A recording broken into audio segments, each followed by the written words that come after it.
This happened when I was really young, second or third grade, I think. Most of my memories from that time are hazy, but this one has stuck with me for reasons that will become clear. It was a school day, and it had been pouring nonstop. After picking me up from school, my parents had to leave again for some kind of fancy event. I don't remember exactly what it was. Maybe a fundraiser, maybe a dinner party. Either way, the plan was for them to return later that night. But the storm worsened dramatically, and the roads became too dangerous to travel. So they made the difficult choice to stay overnight at a friend's place nearby instead of driving all the way back. They called me on the house phone to apologize several times. I remember telling them over and over that I was totally fine. I wasn't hungry. I wasn't scared. I was actually kind of thrilled to have the house all to myself.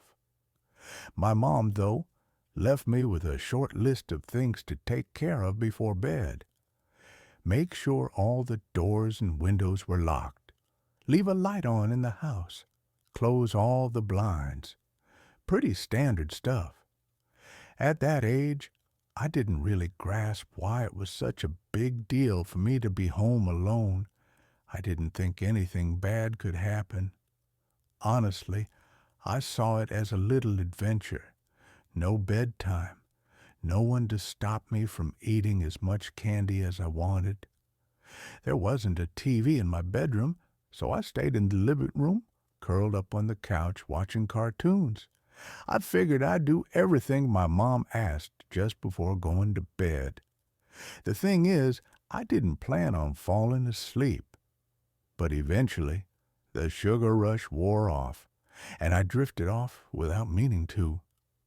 I don't remember what time I woke up, but the TV had gone into sleep mode, which only happens after a few hours of inactivity. The first thing I noticed was how cold the room felt. Not just a little cooler, noticeably colder. It stood out to me immediately, even at that age. I thought about going back to sleep, but then I remembered my mom's checklist. Even half asleep, I didn't want to get in trouble for forgetting. So I pulled myself off the couch and started checking the house. I went from room to room, locked the front and back doors, closed all the blinds, double-checked the windows, and made sure a light was on. Everything was sealed up tight, which only confused me more. The cold didn't make sense. I even touched the windows to see if any were slightly open, but they were all shut. I convinced myself the storm must have knocked out the heat, and that explanation felt good enough at the time. I was too tired to dig into it further, so I climbed the stairs and headed to my bedroom, ready to get under the covers and pass out. That's when I realized just how intense the storm had become. Our living room is in the middle of the house, so I hadn't really been able to hear much earlier, but my bedroom had a big window facing the outside, and the noise was overwhelming. Rain hammered the glass like it was trying to punch through. Every so often lightning would flash, lighting up everything for a second, followed closely by thunder so loud it shook the walls. I wasn't particularly afraid of storms, but I remember being uneasy, worried a tree might fall on the house or something.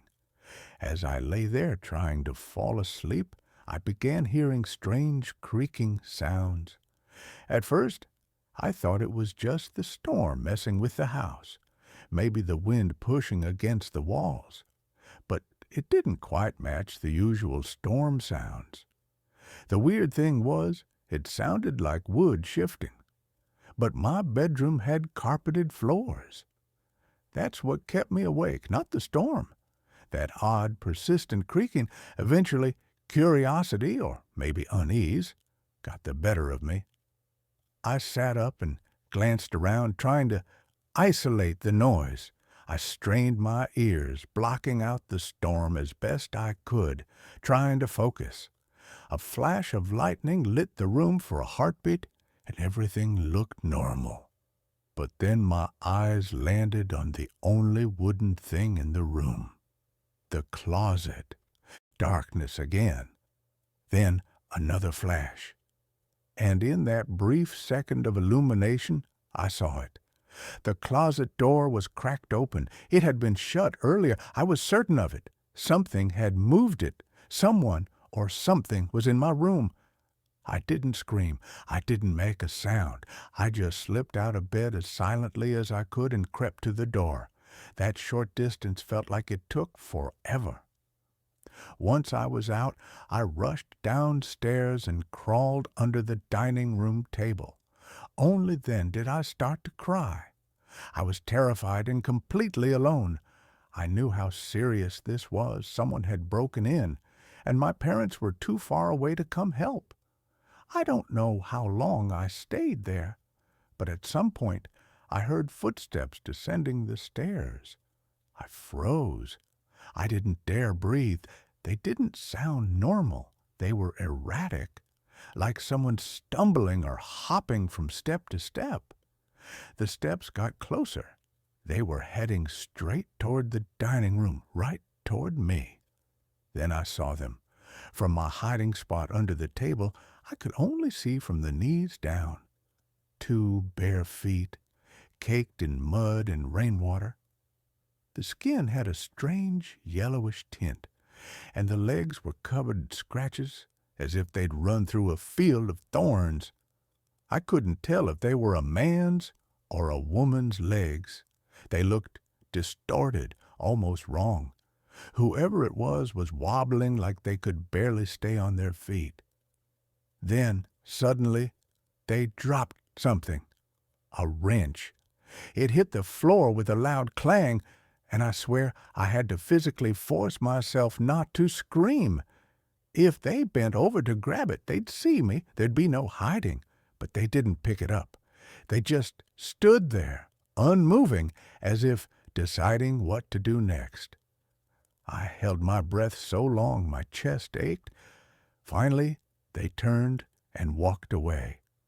I listened to the footsteps as they wandered around the first floor, stumbling and banging into things like they didn't know where they were going. Then, at long last, I heard the front door open and close. They were gone. I stayed under that table a long time after that. I was too shaken to move. The fear was paralyzing. Even though the immediate danger had passed, I couldn't process what had just happened. Eventually, I came out of hiding. I picked up the wrench, not wanting anyone to find it and start asking questions. I made sure the front door was locked, then slowly went back upstairs, crawled into bed, and finally fell asleep. After that, everything returned to normal. I never told my parents right away. I was terrified they'd be angry that I hadn't followed their instructions, hadn't locked the doors when I was supposed to. So I kept it to myself. Years later, I finally told them what happened. It took a while for them to believe me, and honestly, I don't blame them. It sounds too bizarre to be real. But I wish I'd told them back then. Maybe the police could have done something, maybe not. But at least it wouldn't have stayed bottled up for so long. That night changed me. I slept with a nightlight for years after. I developed a fear of the dark that I couldn't shake. To this day, I still don't know who that person was or what they wanted. But I learned one thing for sure. Always lock your doors at night.